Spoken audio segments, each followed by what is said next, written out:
The rhythmic hum of the airplane engines filled the cabin as Captain James Carter gazed out the window, watching the city lights below grow larger. His fingers tightened around the worn edges of a small photo tucked into his palm, a picture of his childhood home in Willow Creek, a place he hadn't seen in years. His heart pounded with anticipation. After multiple deployments overseas, after countless sleepless nights in foreign lands, after witnessing the weight of war, he was finally coming home. Not just to a house, but to the one place that had always meant peace, warmth, and family. The plane touched down with a soft jolt, and as the fastened seatbelt sign dimmed, James exhaled deeply. He grabbed his duffel bag from the overhead compartment, adjusting the American flag patch on his jacket. Walking through the terminal, he saw families embracing their loved ones, tearful reunions, children clinging to their parents, laughter mingling with sobs. He envied them. His homecoming would be quieter. His mother had passed away years ago, and his father, the man who had taught him everything about honor and sacrifice, had left this world before James could even return to say goodbye. But the house, their house, was still there, his last connection to the life they had built together. Outside the airport, the cool autumn air wrapped around him like a familiar embrace. He inhaled deeply, the scent of damp earth and pine reminding him of early morning hikes with his father. As he walked towards the parking lot, his best friend, Mike Dawson, leaned against an old blue pickup truck, arms crossed, a lopsided grin on his face.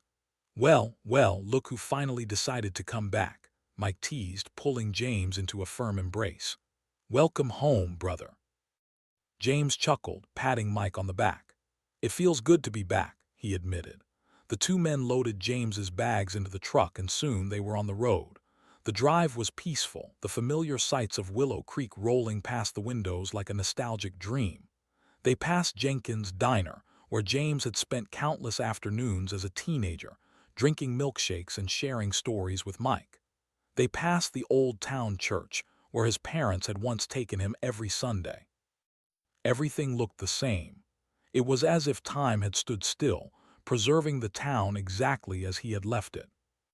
"You sure you don't want to grab a bite first?" Mike asked, turning onto the winding road leading to James's house. James shook his head. "Nah, I just want to get home. Haven't slept in a real bed in months." Mike nodded, his expression unreadable as he tightened his grip on the wheel.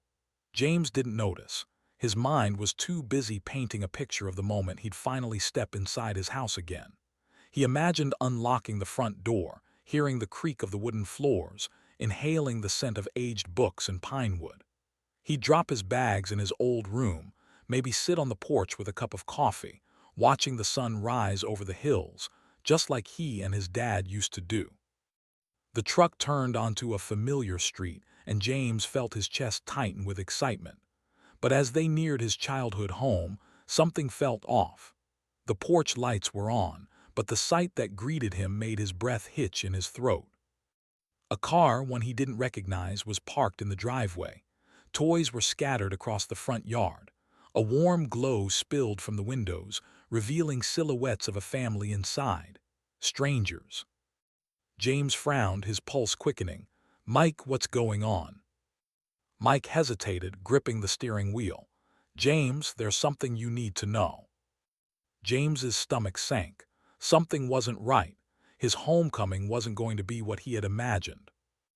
James' heart pounded in his chest as he stared at the unfamiliar car parked in his driveway.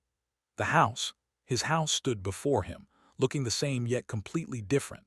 The porch swing was still there, swaying slightly in the cool evening breeze, but the potted plants by the steps weren't the ones his mother had once cared for.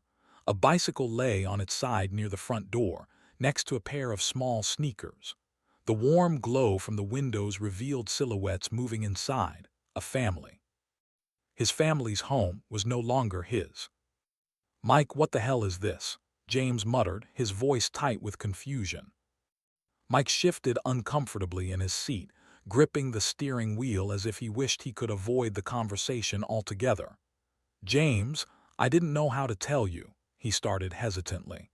"While you were deployed, there were some issues with the house." James turned to face him, his eyes narrowing. "What do you mean, issues?" Mike sighed, rubbing the back of his neck. "There were unpaid property taxes, James. I don't know all the details, but the bank foreclosed on it a few months ago. They put it up for auction, and someone else bought it." James's stomach twisted into knots. His grip tightened on the door handle as he forced himself to breathe.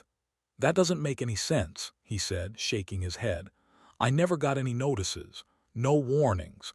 My dad paid off this house before he passed." Mike exhaled slowly. "I know, man. But after he passed, the property taxes kept piling up. And when you were overseas, I guess they tried to contact you, but—" James clenched his fists. He had been thousands of miles away, risking his life for his country, while back home, his only anchor to his past was being stripped away from him. His home, his sanctuary, was gone. Without another word, he shoved open the truck door and marched toward the house. His boots crunched against the gravel driveway as his pulse pounded in his ears. Mike called after him, but James barely heard him. He needed answers. He knocked on the door, his knuckles striking the wood harder than he intended. A few moments later, the door opened, revealing a middle-aged man with salt and pepper hair and a cautious expression. "Can I help you?" the man asked, his brows furrowing. James swallowed the lump in his throat. I'm sorry, but this is my house," he said, his voice a mix of confusion and desperation. "There's been a mistake." The man, Mr. Reynolds, exchanged a glance with someone inside before stepping onto the porch. "I don't think there's a mistake, son," he said gently. "My wife and I bought this house from the bank a few months ago. It was legally processed." James's jaw clenched. "I never sold this house. My family built this place. I grew up here. You have to understand, this is my home." Reynolds sighed, crossing his arms. "I understand that this must be hard for you, but we followed all the proper channels. We have the deed." The weight of his words sank into James's chest like a stone. The reality of it all hit him like a tidal wave.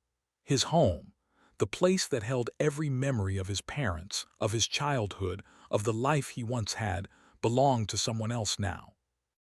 A soft voice from inside called out, "Honey, who is it?" A woman appeared in the doorway, holding a toddler on her hip. She gave James a curious look, her eyes filled with concern. The little boy clutched a stuffed bear, watching James with wide, innocent eyes. James took a step back, his throat tightening. This wasn't just a house to these people. It was their home now, just as it had once been his. "I'm sorry," he murmured, stepping away. Mr. Reynolds gave him an understanding nod. "I truly am sorry," he said, his voice kind. "If there's anything I can do—" James shook his head. He didn't want pity. He just wanted to wake up from this nightmare. He turned and walked back to the truck, his feet feeling heavier with each step. Mike was leaning against the hood, his face filled with sympathy. "Come on," Mike said softly. "Let's go." James hesitated for a moment, casting one last glance at the house. His father's old rocking chair still sat on the porch, worn from years of use. He could almost see his dad sitting there, sipping his coffee, watching the sun rise. But that vision was gone now. He climbed into the truck, slamming the door shut. As Mike pulled away from the driveway, James kept his gaze locked on the rearview mirror until the house disappeared from sight. James sat in silence as the truck rumbled down the road, his fists clenched tightly in his lap. The streetlights cast fleeting shadows across his face, but the fire burning in his chest remained steady. His house, his family's home, was gone, taken while he was overseas, serving a country that couldn't even protect the one thing that mattered most to him. Mike kept glancing at him but said nothing. James could feel his friend's hesitation, the way he wanted to offer comfort but knew there were no words that could fix this. After several long minutes, Mike finally cleared his throat. "Look, man, I know this isn't what you expected, but we'll figure it out all right." James let out a humorless chuckle, shaking his head. "Figure it out? My home is gone, Mike. What's left to figure out?" Mike sighed. For starters, how this even happened. You said you never got a notice, right? James nodded. Not a single one. Nothing in my emails, no letters forwarded to me on base. It doesn't make sense. Then that's where we start, Mike said, determination creeping into his voice. We go to the town clerk's office. There's gotta be some kind of record. James exhaled sharply, rubbing his temples. He was exhausted, but the anger pulsing through him was stronger than his fatigue. He wasn't going to accept this without a fight. The next morning, James walked into the Willow Creek town clerk's office, his boots echoing against the polished floors. The small waiting area smelled of old paper and fresh coffee, and the walls were lined with faded portraits of past mayors. Behind the front desk, a woman in her 50s adjusted her reading glasses as she glanced up. "Good morning," she greeted with a polite but distant smile. "How can I help you?" James stepped forward, his voice steady. "I need to see records on a foreclosure that happened recently. My house at 214 Oakwood Drive." The woman, Ms. Henderson, raised an eyebrow. "Are you the current homeowner?" "No," James said through gritted teeth. "I was, until I came back from deployment and found out it had been sold out from under me." Her expression softened slightly and she gestured toward a set of chairs. "Have a seat. Let me pull up the file." James paced while she typed, the sound of clicking keys filling the silence. Mike sat nearby, arms crossed, watching James with concern. After a few minutes, Ms. Henderson frowned at the screen. "It looks like foreclosure proceedings started over a year ago due to unpaid property taxes. Several notices were sent to the listed address."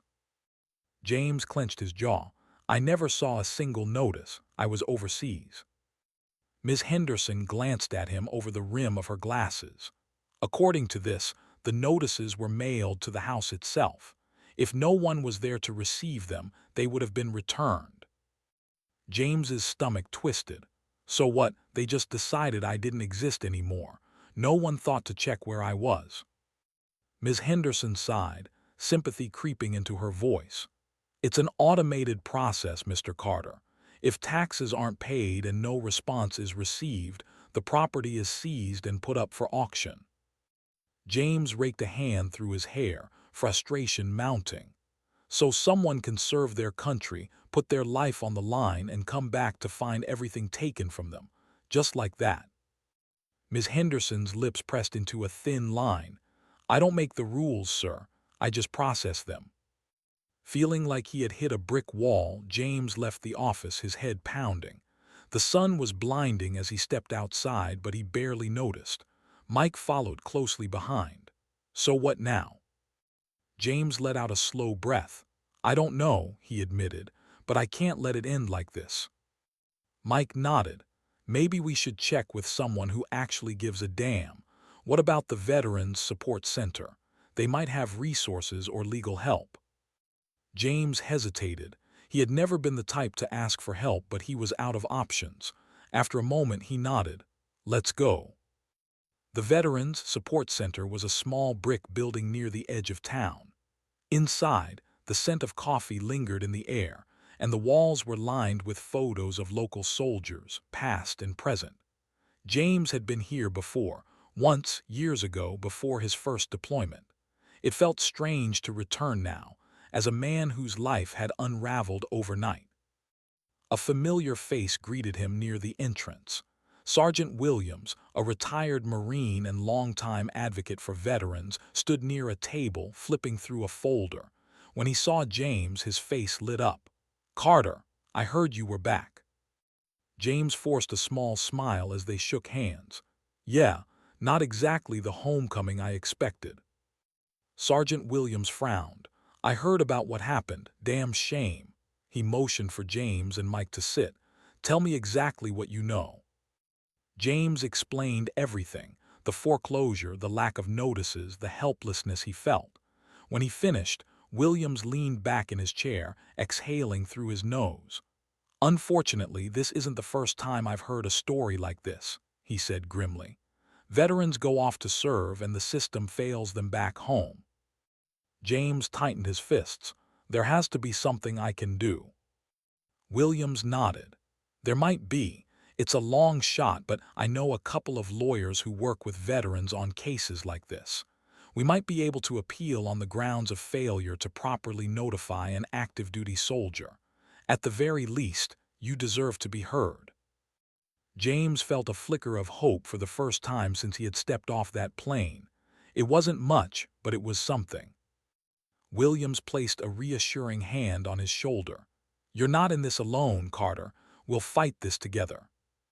James exhaled slowly, nodding. All right, he said, let's fight.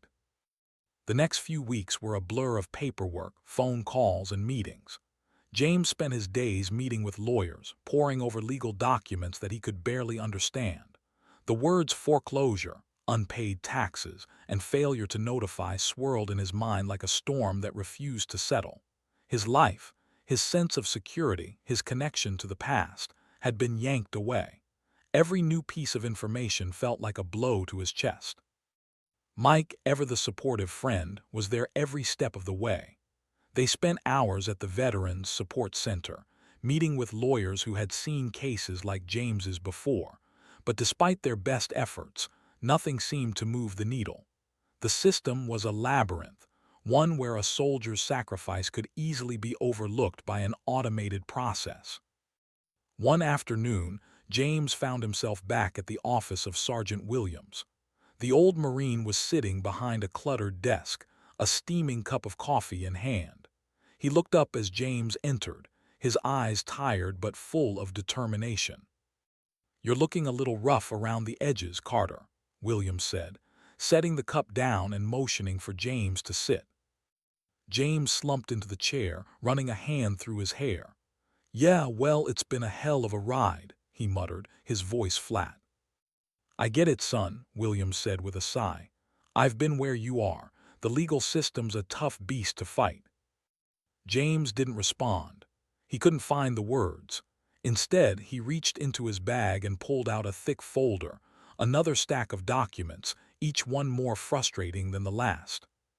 This is the latest, he said, tossing the folder onto the desk. The bank's got everything. They're trying to get me to settle, offer me a small sum for moving costs, like I'm some kind of charity case. Williams leaned forward, his fingers tapping on the folder. This is nonsense, Carter. You're not just some soldier they can forget about. You've earned the right to your home. James's chest tightened. The anger had been building for weeks now, simmering beneath the surface, but this was different. But they don't care, he spat. They don't care about me, they don't care about what I did. They just see a soldier who wasn't here to pay his taxes. His voice cracked, the frustration and helplessness breaking free. Williams's face softened and he leaned back in his chair. I know it feels that way, but you're not alone in this. You have people who care, people who understand what you've been through. James's eyes burned, and for the first time in a long while the dam inside him began to break. What's the point, Sergeant? The house is gone. The memories are gone. My family's gone. I did everything right, and now I'm fighting a losing battle. Williams didn't say anything for a moment. He just stared at James, letting the silence settle between them. Finally, he spoke, his voice low but firm. Listen, Carter, you've been through hell, but that's exactly why you're going to make it through this. You don't give up. You fight for what's right, even when the odds are stacked against you. You fought in wars, man. You can fight this. The words hit James like a punch to the gut, but in the best possible way. He closed his eyes, taking a deep breath. I don't know if I can do it anymore, he admitted. You don't have to do it alone, Williams replied, his voice filled with quiet conviction. There are people here who will help you. We'll get this house back. It's not over yet. James stood up slowly, his hands trembling. He wanted to believe it. He wanted to believe that there was a way out, that there was some sort of justice in all of this. But the weight of everything, the constant stress, the loss, the sense of betrayal, was too much. I'll try, James said finally, his voice barely above a whisper. Good, Williams said with a nod. That's all we can ask, just keep pushing. The truth always comes out in the end. Later that night, as James sat alone in his apartment, his phone buzzed. He glanced down at the screen. It was a message from Mike. "You good, man?" James stared at the text for a long time before replying. "No, but I'm trying." He tossed his phone aside and walked to the window, staring out into the night. The lights of Willow Creek twinkled in the distance, and for the first time in days, he felt something other than anger. Maybe it was hope, or maybe it was just the exhaustion of it all. Either way, he couldn't shake the feeling that he wasn't done yet. He hadn't lost everything, not yet. The next morning, he went back to the Veterans Support Center, determined to give it one last push. When he arrived, Williams was waiting for him with a stack of papers. "I've got something," Williams said, his face serious. "This is it, Carter. We're going after the bank. We've found a legal loophole, and if we're quick enough, we can get this overturned." James felt a flicker of hope in his chest. "Are you serious?" Williams grinned. "As serious as a heart attack, but we've got a lot of work to do, and it's not going to be easy." James nodded, his resolve hardening. "I'm ready, let's do this." The weeks that followed were a whirlwind of meetings, legal jargon, and late-night research. James was no longer just fighting for his home. He was fighting for his dignity, his sense of belonging. With Sergeant Williams leading the charge and a determined legal team by their side, James felt like he finally had a fighting chance. Each day brought a new challenge, but with each challenge came a sense of determination that James hadn't felt in a long time. He pored over documents, learned more about foreclosure laws than he ever thought he would, and became increasingly familiar with the financial intricacies that had stolen his home. Yet through it all, there was something deeply motivating about the cause, the chance to right a wrong. It was a cold morning when the legal team finally filed the motion to contest the foreclosure. James sat in the small conference room at the Veterans Support Center, his eyes fixed on the stack of papers that now represented his last hope. The lawyer leading their case, Alicia Matthews, had been diligent in her approach. She wasn't just fighting for the house. She was fighting for the principle that a soldier's sacrifice shouldn't lead to exploitation. "I've reviewed the case," Alicia said, looking up from her notes, "and we have a strong argument. The bank failed to follow proper notification procedures for active-duty military members. They should have known you were deployed." Her voice was calm, but there was a sharpness to her words that reassured James. "The law is on our side here." James nodded, though he felt the weight of the uncertainty pressing down on him. "But what if they find a way around it? What if they say I'm too late to challenge it?" he asked, his voice tight. Alicia smiled, a reassuring glint in her eyes. "We've got time. We're using the Service Members Civil Relief Act as a basis, and the court is sympathetic to cases like yours. Trust me, we'll get this." But trusting wasn't something that came easily to James anymore. His world had been turned upside down.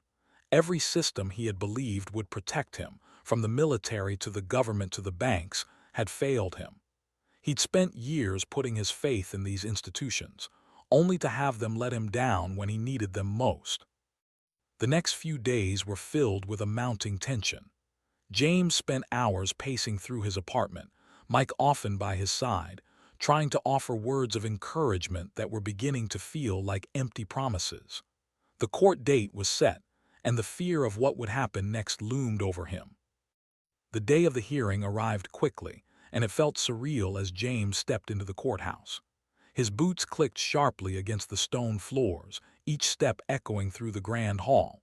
He had been to this courthouse once before, for a small claims case involving a neighbor's fence dispute, but this time was different. This time, he wasn't just another citizen seeking a small victory, he was fighting for his future. Mike had insisted on accompanying him, and though James was reluctant to let anyone see how much this was affecting him, he appreciated his friend's silent support. The room was cold, and the tension was palpable as they sat down in the front row. Alicia Matthews was already sitting at the defense table, flipping through her notes. James barely noticed the faces around him. His focus was entirely on the judge's bench. After what felt like hours, the judge walked in and the courtroom fell silent. He was a tall, no-nonsense man with graying hair and a demeanor that radiated authority. His voice was deep as he called the case, and for a moment, James felt his stomach drop. This was real. This was happening.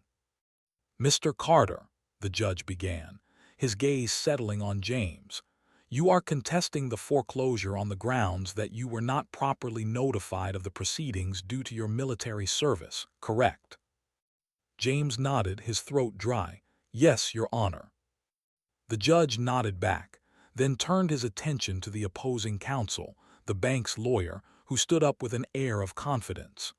James had seen him before, Mr. Thompson, a sharp-dressed man who carried himself like he already knew the outcome of the case.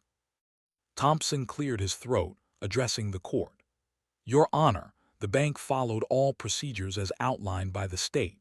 The notices were sent to the property, and while Mr. Carter may claim he didn't receive them, it is not the bank's responsibility to ensure that military personnel are notified if they fail to update their address."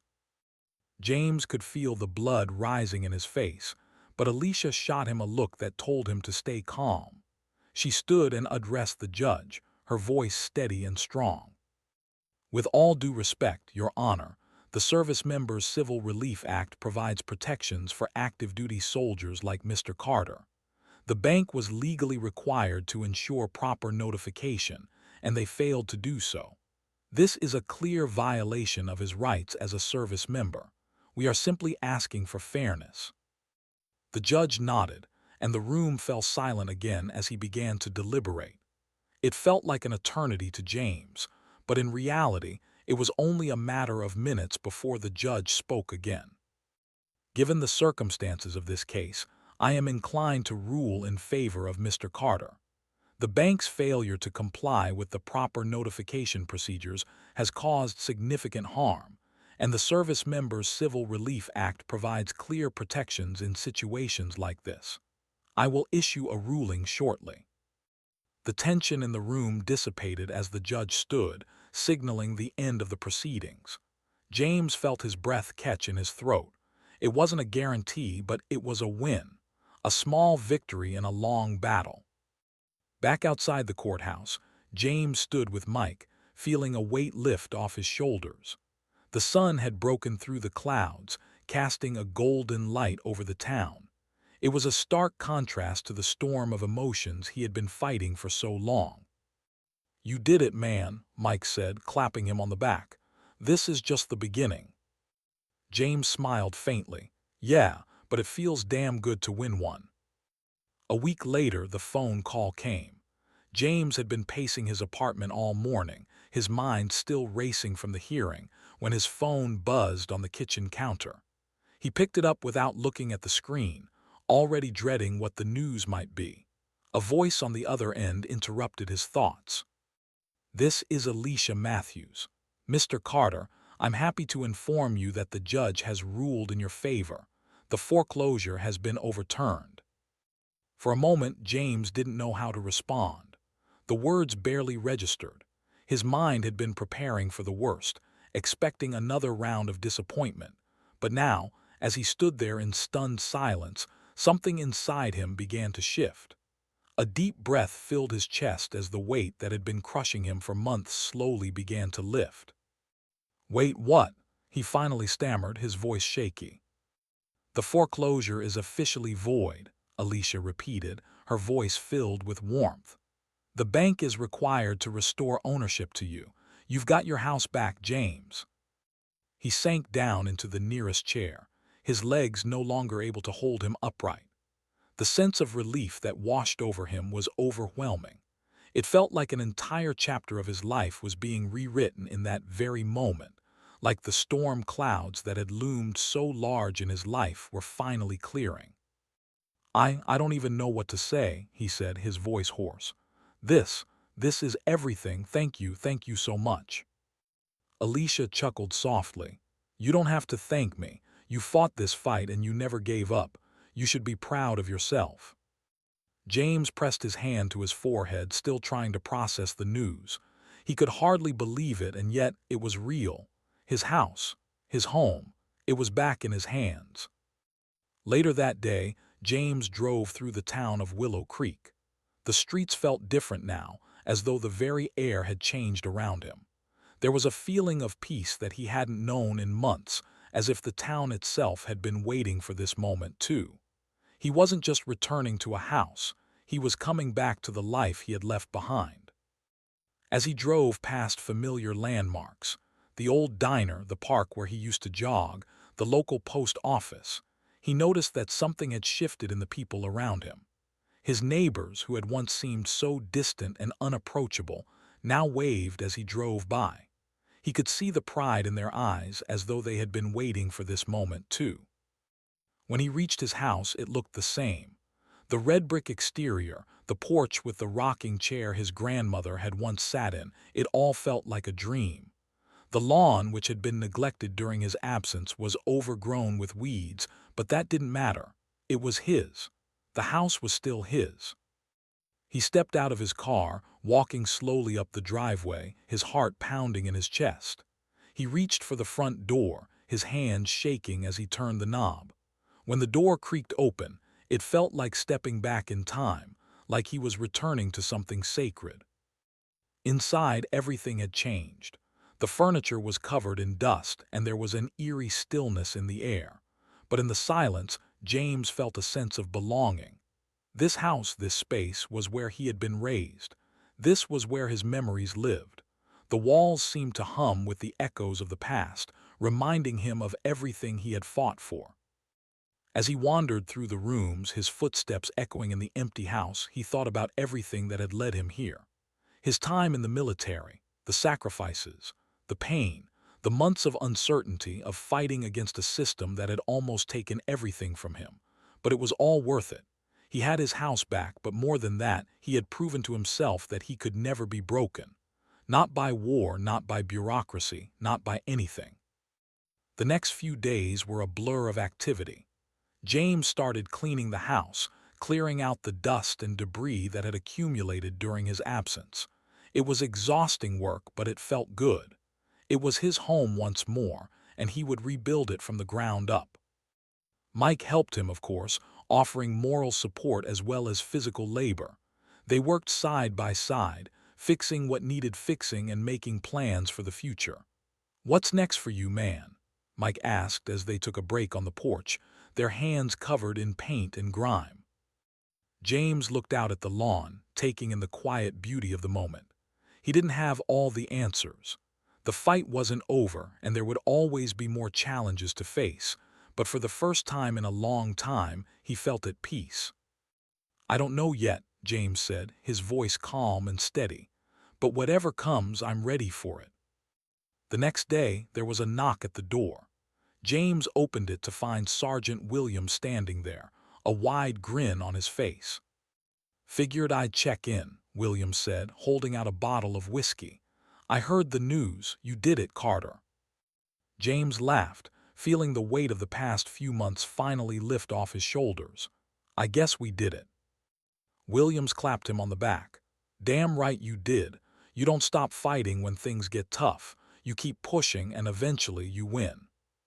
The three of them sat together on the porch that afternoon, raising their glasses in a quiet toast to victory, to perseverance, and to the strength that had carried James through one of the hardest battles of his life. The story of James Carter didn't end with the restoration of his home. It was the beginning of something new, something better. The town of Willow Creek had been a place of uncertainty for James, a place that had abandoned him when he needed it most.